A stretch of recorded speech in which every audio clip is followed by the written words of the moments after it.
Hello বন্ধুরা, আমি নীলকণ্ঠ বা অপরাজিতা ফুল। আমি নানা রকম ঔষধি গুণে ভরপুর। কি জানো না বুঝি? শোনো তাহলে। আমাকে কিভাবে খাবে সেটা পরে বলছি।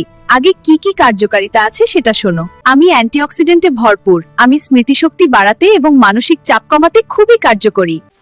ডায়াবেটিস নিয়ন্ত্রণ করে, হজমে সহায়তা করে, শ্বাসকষ্ট নিরাময় করে।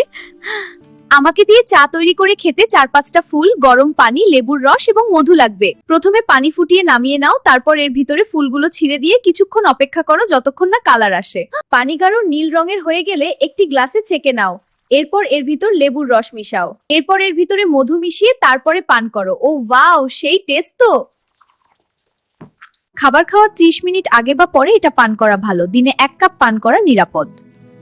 ফুলের রস বাটা মুখে লাগালে বলিরেখা কমে এবং ফুলের পানি দিয়ে চুল ধুলে উজ্জ্বলতা বাড়ে। তাহলে যাও, কাজে লেগে পড়ো। এই কোথায় যাচ্ছে, একটা লাইক তো দিয়ে যাও।